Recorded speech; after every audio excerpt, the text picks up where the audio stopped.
bismillah tey nag dama am mbégte lool man la Cheikh Mouhamadou Bamba Gueye journaliste nekk ci RTS télévision nationale maa ngi am mbégte nag di suivre saa su ne xibaar yu wér te wóor ci IRA TV nekk ca Malika kon bu ko kenn wute da leen topp xibaar yi ci IRA TV ak waa Malika yaa ngeen jëf gaay Oui, maa ngi tudd Rose Diatta, chargée de projet au niveau de WANEP Sénégal. D'accord donc ñuy waajal ay élection présidentielle ba tey di ngeen doon def benn dialogue communal pour ngeen ñëwaat ci lu wundu dialogue bi ak lan moo tax ngeen taxawal exactement. Dialogue bi comme nuñ ko waxee élection yi dañuy waaj a jot te gis nañ ne ay tension politique dafa bëri ci réew mi c'est pourquoi ñu initier dialogue yi tey entre partis politiques yi société civile yi au niveau de Guédiawaye pour ñu gën a waxtaan nu ñuy réduire violence bi au niveau de Guédiawaye. maanaam lan ngeen ci jublu exactement bu weesoo wàllum violence bi ay loolu c'est-à-dire lan ngeen di ci askan bi. li ñu gën a bëgg mooy parti politique yi tënk ensemble seen kàddu waxtaan ñu xool ñun nan la ñuy réduire violence bi ak ñu xool lan mooy facteur de violence bi pour en avant ñu mun a anticiper certaines difficultés ñu mun a am élection yu paisible au niveau de Guédiawaye. Oui, objectif pour nous atteindre quoi projet bi yamul kese au niveau de Guédiawaye nous avons au niveau de Pikine nous avons également au niveau de Saint-Louis de Keur Massar de Grand Dakar et au niveau de Ziguinchor Bignona Richard Toll am nañ tamit lu ñuy woowe forum multi-acteurs pour parler sur ces questions de sécurité durant la période électorale. bu loolu jàllee aussi tamit société civile dafa am taxawaay bu xaw a am solo boo xam ne war ngeen ko. oui dafay xaw a metti tamit société civile bi tout le temps muy ñëw ci télé bi parce que xam nañ ne période électorale bi dafa xaw a sensible société civile bi mu ngi tout le temps sur le terrain di def ay actions concrètes parce que mënoo nekk sur le terrain bëgg a nekk tamit ci télé yi ce qui veut dire que société civile bi mu ngi à la base di sensibiliser mu ngi à la base di def ay prévention mu ngi à la base tamit di waxtaan ak population c'est pourquoi duñu leen gis lu gën a bëri ci médias yi mais société civile baa ngi liggéey par rapport à cette violence mu mun a réduire violence boobu noonu au niveau local. Concrètement lan la liggéey boobu moom laa leen wax sànq ñu ngi sensibiliser la jeunesse ñu on sensibilise les jeunes à travers des ateliers on sensibilise les jeunes à travers des caravanes en ce moment il y a beaucoup d'organes de la société civile qui font des sensibilisations avec des caravanes pour réduire cette violence. Il y a énorme instant yi société civile bi mu ngi wàcc ci terrain bi di wax ak ndaw ñi pour ñu wàññi violence bi di sensibiliser ndaw ñi di sensibiliser tamit jigéen ñi parce que jigéen ñi am nañ ci wàll am na atelier yu bëri yi nga xam ne instant yi ñu bëri ñu ngi koy def di sensibiliser jigéen ñi sensibiliser bàjjanu gox yi ñu mun a wax ak xale yi ñu war a mun a réduire violence bi. société atelier ngeen def ak ni ngeen tàggale ko ci loolu ñàkk. instant yi premier atelier lañ commencé nii mais au-delà de projet bi am na yeneen atelier yu taxaw yoo xamante ne ça parle dans le sens des élections. bu tey bi ñaata nit ñoo fi nekk. bu tey bi 45 participants moo fi nekk issus des partis politiques et de la société civile locale de Guédiawaye. lan ngeen di xaar si ñoom ñun lu ñuy xaar si ñoom mooy ñu trouver ensemble des solutions ñoom ñu xool lu ñuy réduire violence boobu ñu ut ay piste de résolution violence bi. ñu suñu génnee atelier bi ñu am ay résolution ñu ne tey ba ñu dajee lii ak lii lañ fi génnee pour réduire violence bi ku nekk respecté ko ak ku nekk tamit dem nga yóbbu ko sa parti politique nga ne atelier bi kat lii lañ ci wax suñu sañoon ñu appliqué ko pour violence bi mun a wàññeeku. mooy ci campagne yi. waaw loolu mooy suñu mbëbët zéro violence également élection inclusive et participative. Je m'appelle Ben Berthier-Koli, assistant chargé au programme de prévention de conflits et alerte précoce à WANEP Sénégal. Ok, d'accord. L'élection présidentielle se profile à l'horizon. Alors, vous avez tenu à faire aujourd'hui un dialogue communautaire et qui inclut des partis politiques de tous bords et de la société civile. Alors, c'est quoi l'objectif exactement de ce dialogue? D'accord. Comme nous le savons tous, depuis un certain temps, nous sommes dans une période de tension ici au Sénégal. Et nous savons que à l'approche des élections, les tensions se multiplient davantage. Et là, l'objectif de cette rencontre aujourd'hui, concernant le dialogue que nous menons aujourd'hui au niveau de Guédiawaye, c'est de pouvoir contribuer à la paix, à la cohésion sociale, à travers la promotion de dialogue et d'initiatives concertées contre l'escalade de la violence préélectorale. Et donc, pour cela, à travers ce dialogue, nous avons ciblé des zones à risque, surtout récemment les manifestations qui sont eues au mois de juin, ici au Sénégal, notamment à Guédiawaye, à Pikine à Bignona, à Ziguinchor, à Saint-Louis et à Richard-Toll. Nous avons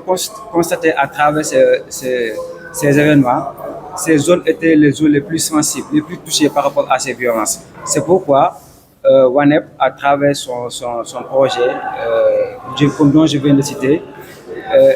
est de pouvoir permettre aux acteurs politiques et aux organisations de la société civile de trouver des solutions communes afin de pouvoir mener une élection apaisée, mais aussi trouver des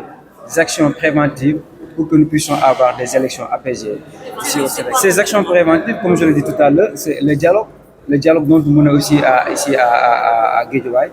Donc ça fait partie des actions préventives, mais aussi à travers ce dialogue-là, nous allons faire des émissions radio,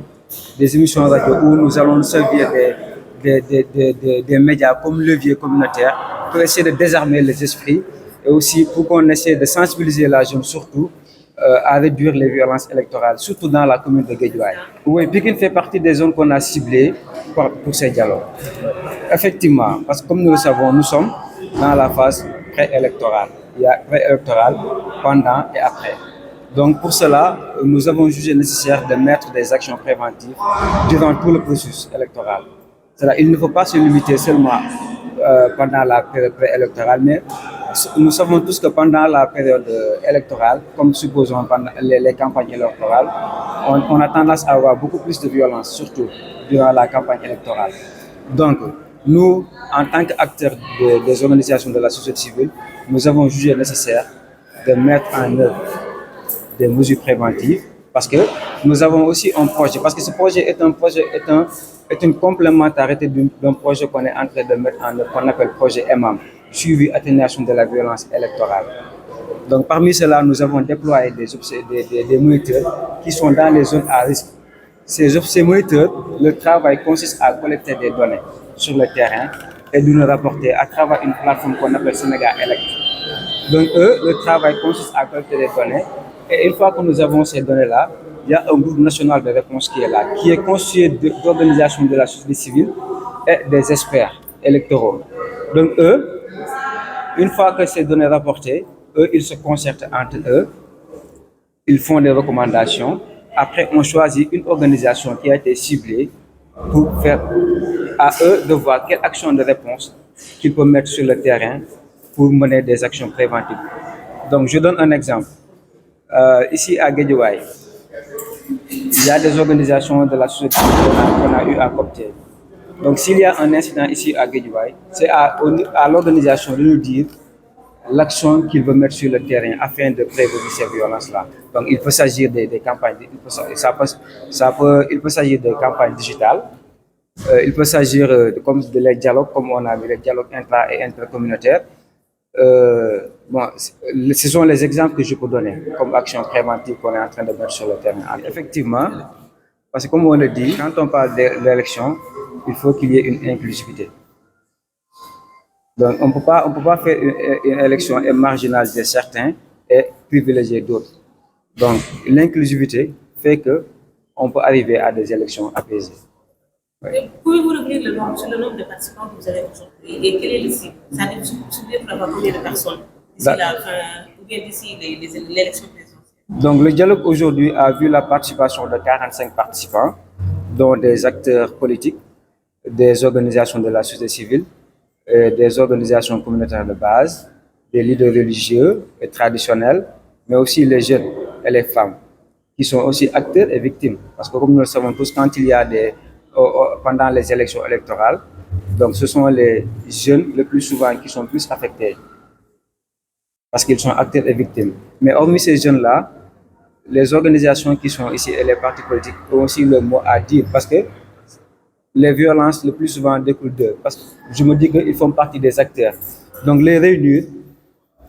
fera que nous aurons un dialogue politique au moins apaisé, afin que chacun puisse se permettre de donner des recommandations concrètes et des solutions idoines pour que nous puissions avoir une élection paisible. Vous voulez avoir combien de personnes sensibilisées d'ici l'élection présidentielle? En tout cas, si on peut avoir tout le maillage du Sénégal, ce sera bon. Voilà. Merci beaucoup. Bon, mon nom c'est Ibrahima Ndiaye, ancien maire de Ndiarème Limamoulaye. membre de l'Alliance des forces de progrès, par conséquent membre du Benno Bokk Yakaar. Voilà, participer comme tous les acteurs, les politiques, les personnes de la société civile, les religieux et autres, échanger sur une question qui importe pour tous les Sénégalais, c'est-à-dire la paix dans ce pays. Je crois que personne n'est mieux placé que nous, en tant que membre de la mouvance, à parler de paix et à travailler à la paix dans ce pays. On y est déjà, mais nous participons au renforcement de cette paix dans ce pays. Mais bien sûr, en commençant par nos leaders, ils y travaillent. Nous sommes derrière eux et nous les renforçons sur le terrain. Ici à Guédiawaye, nous y travaillons pour que les populations de Guédiawaye, comme tous les autres Sénégalais, comprennent que ce pays-là ne peut avancer que dans la paix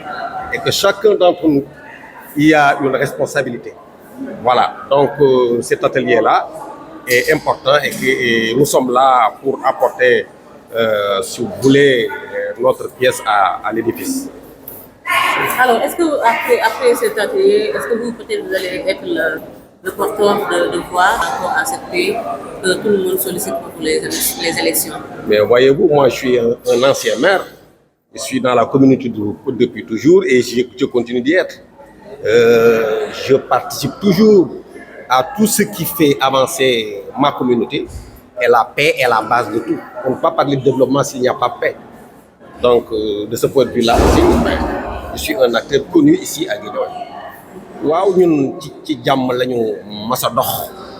en tant que membre de la mouvance présidentielle suñu kilifa gi ko jiite président Macky Sall wane ko dox ci ñun itam ñu nekk ci loolu mooy wax jàmm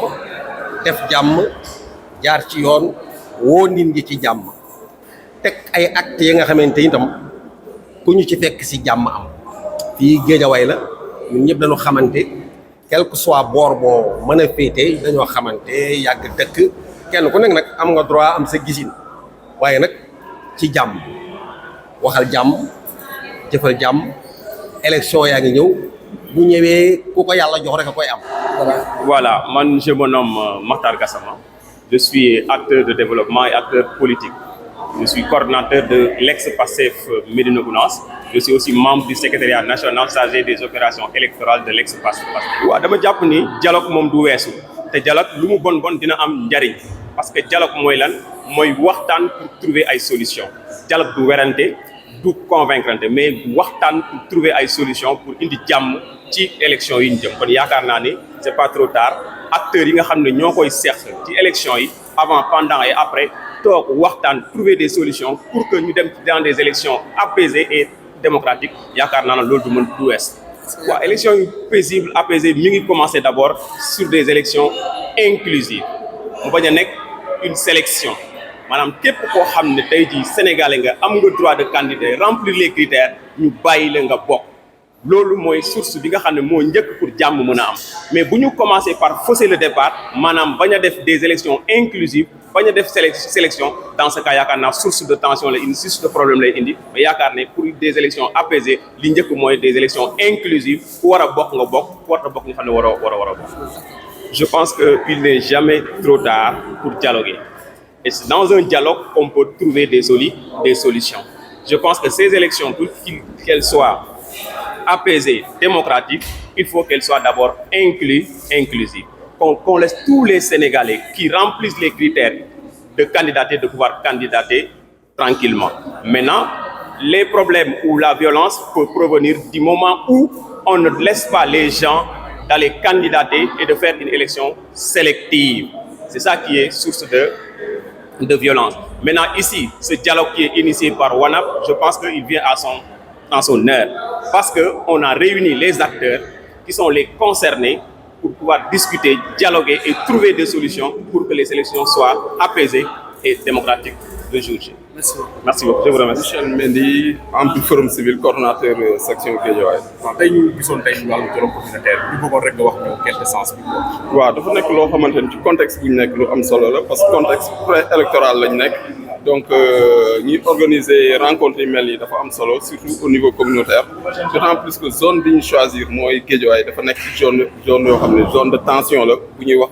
élection bu ñu xoolee li ñu dund ci lu yàggul dara fii Sénégal donc mu nekkoon zone boo xam ne amoon na fi ay xeex amoon na fi ay xiiroo ak ŋaayoo comme yeneen zone yu am Sénégal donc ñu choisir Guédiawaye pour waa Guédiawaye mën a waxtaan seen biir xool ci élection yi ñu dem nan la ñuy def ba loolu duñ ko amaat duñu am xeex dinañ am campagne électorale bu apaisée dinañ am élection yu apaisée dinañ am période post électorale yu apaisée nga xamante ne ku gagné dinañ xam ne kii moo gagné donc toute la période électorale mu nekk période boo xamante ne day jaar yoon donc ñu convier fii acteurs yoo xamante ne daanaka booy seet miniature Guédiawaye en miniature la acteur politique yaa ngi fi acteur communautaire yaa ngi fi société civile ñu ngi fi religieux yaa ngi fi ak ñeneen ñu ngi fi tamit jeunes yaa ngi fi jigéen yaa ngi fi mag ñaa ngi fi ndaw ñaa ngi fi donc mu nekk loo xamante ne lu am solo la parce que vitalité démocratique bu ñu koy wax mooy démocratie boo xam ne dafa am dialogue des acteurs un dialogue permanent vitalité mooy démocratie boo xamante ne la bonne information bu baax bi dañ koy jox acteurs yi mooy démocratie boo xamante ne aussi dañuy permettre ñi nga xamante ne c'est les acteurs de la démocratie ñi nga xamante ne ñoo yor jeu démocratique bi les acteurs politiques ñuy waxtaan seen biir ñuy dégloonte di weccoo xalaat donte mënuñu bokk xalaat mais loolu mooy lu baax waruñu bokk xalaat mais waruñu arrêté waxtaan dañu war a continuer di waxtaan parce que dëkk moom tant que ñu koy téye ci waxtaan ak ci dialogue day nekk dëkk boo xamante ne citoyen day nekk ay citoyen éveillé mu ñëw citoyen mu nekk pour am une vitalité démocratique am ay élections yi apaisées aussi seen rôle yéen la presse daf ci am solo parce que tey wax naa ko sànq si salle bi man mënu ma topp 20 candidats pour xam lan la ñuy wax ak lan la ñuy def ak fan la ñuy dem fan laa ko mën a xamee mooy ngoon ma taal sama rajo déglu journal télé bu ma neex rajo bu ma neex wala seetaan télé bu ma neex wala jënd journal wala taal sama internet seetaan déglu information donc yéen phase avant ak phase pendant da ngeen nekk ay acteurs pour man yi ëpp solo ci dispositif bi c'est la presse donc ñu convier à une presse responsable loo xamante ne day traiter information rien que information bañ kenn di ko manipuler bañ di joxe information boo xam ne ëllëg mën na jur jëyee ci dëkk bi parce que tey boo xoolee contexte politique yu bëri bu amee lu tax peut-être ci benn information lay jóge ci presse parce que presse bi mooy wax lii xew na fële lii xew na ñu xew et cetera quoi donc mu nekk ngeen doon ay acteurs yu am importance ci dispositif. waaw xam nga leader politique dafa am solo bu ñu nee leader sax laay wax leader ci boppam quel que soit leader bi mu doon dafa am solo parce que bu ñu nee leader to lead en anglais mooy nga jiite booy jiite fii dañ jàpp ay nit ngay jiite. loolaa sànq boo yàlla bu la defaree teraanga ngay jiite ay junni doomu aadama gënoo leen yàlla defaree yow la ñu tànn yow nga jiite ñu du responsabilité bu tuuti bu la tiitalul man xaw ma lan moo lay tiital ci àdduna donc da nga war a mesurer lépp looy def lépp looy wax fooy dem ak tout te acte yëpp da nga ko war a mesurer est-ce que lii may def du jur jëye est-ce que lii may wax du jur jëye est-ce que fi may dem du jur jëye est-ce que li may def bokk na ci jëmale réew mi kanam waroo wax loo xamante ne suba bakkanu doomu aadama daf ci xaj pour man boo nekkee un bon leader politique waroo wax def loo xamante ne suba bakkanu doomu aadama da ciy xaj waroo dem foo xamante ne suba bakkanu doomu aadama da ciy xaj parce que bu boobaa da ngay fausser complètement sa rôle quoi sa mission de leader politique parce que tey boo nee politicien la mooy da nga bëgg a yor dëkk bi pour tabax ko parce que loolu mooy politique man dama am vision jàpp naa ni sama vision buñ ko appliqué dëkk bi dina dem kanam donc damay former parti politique pour ñu fal ma mun a doxal sama vision boobu loolu la du leneen maintenant sa vision boobu bu fekkee da nga ko tënk ci yow jaral na la lu ne la fin justifie les moyens même bu ci ñii di dee man je m'en fous l'essentiel mooy naa nekk président de la République donc tu n'es pas un bon politicien te boobaa bu la joxee dëkk bi sax dañ koy gis parce que je m'en foutisme nga koy yore bu boobaa dara du dox donc un bon leader politique c'est un leader qui a le sens de la mesure koo xamante ne voilà xam na lu ëpp xam na lu yem du ëppal ci benn boor donc mu mun a joxe le bon exemple pour ñi topp ci ginnaawam mun a topp ci exemple bi muy joxe war na ko dégg mi saaga war na ko dégg mi ŋaañi war na ko dégg mi attenté à la vie privée des gens munoo nekk un leader politique xëy campagne électorale nga yor say oto duy ko say nerf bi ay nit yi am doole taxaw ci buntu këru jàmbur ne ko doo fi génn doo campagne fan nga ko teg campagne kay mooy démocratie mooy fu nekk waaye dem wax ak askan wi yow nga ne man sama adversaire bi du def loolu donc yaa ngi créé tension ñoo kooku tamit ñi mu àndal bu ñu defee loolu xeex day am te boobaa jéyee lay jur oui ci moment exactement ci moment bi ñu ko soxlaa c'est une très bonne question ci moment bi ñu ko soxlaa exactement donc lii war nañ ko démultiplier te projet bi sax dafa nekkul Guédiawaye kese dafa nekk yeneen zone ay Bignona ay fépp foo xam ne ñoom seetlu nañ ci jamono yi ñu weesu amoon na ay tension donc c'est bien que ñu permettre acteurs yi c'est bien que ñu permettre population bi ñu toog seen biir waxtaan pour xool ci élection yi ñu jublu ñoom nan la ñu war a def ba li amoon du am mais ay élection dina am campagne dina am lépp dina jaar yoon bu ko defee ñu xam ne Sénégal moo bindoo noonu Sénégal dëkku jàmm la bi fi Sénégal di tàq en mars àdduna bi yëpp tiis la ñu amee parce que dañu ne lii du Sénégal ñun dañuy visiter Sénégal dañuy seetaan Sénégal c'est un beau pays il doit rester comme il est c'est comme ça qu'on l'aime bugguñu lii Sénégal sénégalais yéen arrêté leen bu leen yàq suñu dëkk parce que ñoom Sénégal dañ jàpp seen dëkk la buñ buggee noppal dañ fi ñëw buñ buggee foo dañ fi ñëw buñ buggee jàmm dañ fi ñëw buñ buggee teranga dañ fi ñëw donc dëkk bu mel noonu dañ ko war a préserver bu fekkee nag waxtaan moo koy préserver na ñii di diisoo di waxtaan donc période bi ñu ko def pour man période bu baax la ni ñu ko defee mu baax la ak fi ñu koy def bërëb yi ñu koy def aussi bërëb yooyu lañ ko war a def quoi. Je disais Bass Mbacké Diatta, secrétaire général du département de Guédiawaye du PDS, mandataire départemental de Karim 2020. Merci beaucoup. Je pense que tey am nañu kuréel bu am solo bu ñu woo tey pour ñu waxtaane ko ndax élection yi dañ ko war a waxtaane ko en amont maanaam dañ ko war a saytu balaa ñu caa egsi parce que gis nañ ni ki Guédiawaye bokk na ci diwaan yu bëri problème au niveau du Sénégal mais man jàpp naa ni en tant que leader en tant que élément du PDS lii indi problème yi dañ ko war a suuxat dañ ko war a waxtaane parce que on comprenait que Guédiawaye le frère du président fii la dëkkoon loolu bokk na ci lu gën a indi problème yi luy indi problème yi lan la Guédiawaye dafa di bërëb boo xam ne convoité maanaam ñëpp a ko soxla alors lay indi problème yi mooy am na ci presse bi am na ci benn presse bi indi problème parce que léeg-léeg ñu indi ay résultats wala ñu wax ci ay wax yoo xam ne source de problème la jeunesse se laisse manipuler maanaam jeunesse yi dañoo léeg-léeg dañuy bàyyi seen bopp trop ñu leen di manipuler des fois di la gis ay leader aussi bu ñuy ñëw ci barabu politique yi ñu ànd ak ay nervi yi bokk nañ ci source de problème yi léegi quelque part aussi da ngay gis ni ki ñun bu ñu ñëwee ci lieu de vote yi dañuy gis ni ki le matériel électoral n'est pas en place te préfet yi sous-préfet yi dañoo war a jouer seen rôle pour que ñëpp xam ni ki dañoo tëdd njaaxaanaay des fois da ngay ñëw ci lieu de vote aussi da nga ciy fekk aussi GMI yi aussi ni ñuy comporté woo ak opposition bi du comportement boo xam ne dañ koy saluer tout ça c'est des sources de problèmes moo tax tey bu ñu dajalee ñëpp ñun dañ koy rafetlu parce que les problèmes qui sont là dañ ko war a jàngat dañ ko war a soulever ñu war ko defar léegi lu koy defar xam nañ ko communicateur traditionnel dañ koy war a béy seen waar presse bi dafa war a béy seen waar ñun leader opposition ñun membre de parti politique yi kenn ku nekk da ngaa war a def de sorte que problème yi xaw a réglé wu maintenant am na yoo xam ne tant que réglé wuñu ko balaa ñu caa yegg si problème yooyu day am fichier électoral xamuñu ñu la ca nekk au moment où nous parlons ñun dañoo constaté que am na ay leaders yoo xam ne ils se voient pas dans le fichier électoral kenn xamul fichier électoral lu mu doon loolu c'est source de problème te dañ ko war a régler buñ ko réglé wul c'est des problèmes distribution des cartes électeurs jour vote bi ba ci recensement ba ci yóbbu résultat élection yi ba ci commission au niveau de recensement des votes bay dem ba au niveau du palais yooyu yëpp dañ ko war a saytu fekkee ko surveiller ko ñëpp xam ni ki lu leer la tant que loolu leerul leen problème yi day am. parce que gis nañ ni parrainage yi jàll nañ ci waaye bëgg nañ ci revenir tuuti ñu xool ni parrainage yi am na ñu bëri contesté nañ ci concept yooyu doxal. parrainage yi ñun PDS nañ ko jëkkoon a contesté bu yàgg dee nañ leen parrainage yi lu doy waar la à moins que ñu réguler ko ñu defaraat ko moo waral suñu présence ci dialogue bi moo tax la ci ndaw lu ci rafet sax ñun bokk nañ ci ko indi mais parrainage bi lu doy waar la parce que élection yi ñu gis nii yenn élection ñenn ñi jàll man personnellement je conteste je ne suis pas d'accord nan la ñu def ba jàll mën naa ci ay Alassane ñoom nan la ñu def ay Alassane Sall par exemple ñoom nan la ñu jaar fan la ñu jaar ba jàll loolu jaaxal na ma ay El Hadj Diouf et cetera pour ne citer que fan la ñu jaar ba jàll parrainage bi jaaxal na ma am na ñoo xam ne dañ leen recalé je peux prendre Bougane lan moo tax jàllul jaaxal na nit ñi ak keneen ak keneen en grosso modo mooy lu ñu intéressé ci parrainage yi mooy doy na waar parrainage yi dafa mel ni segg la lii ñu segg war nañ ko xoolaat ultérieurement ñun bu ñu jëlee réew mi avec Karim Wade dañ koy parfaire parce que lii ñu gis moom du lu jëm kanam. waaw sëñ Bass ñu gis seen candidat muy Karim Wade à chaque fois dañuy annoncé bon son arrivée au Sénégal mais jusqu'à présent gisaguñ ko. lu waral ba tey Karim gisaguñ ko fii te yéen a ngi mën a campagne loolu aussi il faut leeral ko askan wi. moi je pense que Karim Wade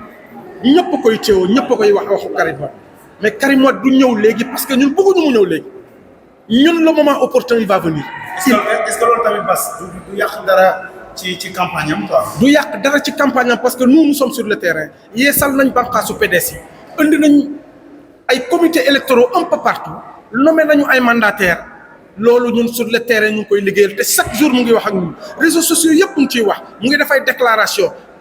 def ay déclaration yu mucc ayib di wone ni ki fi mu bëgg a jëlee réew mi kon boog Karim il est présent au Sénégal te dama leen di wax ñu déglu ko ñun ñaar yéen sénégalais yi may seetaan Karim Wade pare na il a tout réglé il a un programme boo xam ne da koy dérouler mu ngi egg si Sénégal on attend le laps de temps là bu yegsee ku doon wax leneen doo ko wax Karim rek ngay tal parce que c'est une stratégie politique. est-ce que waxu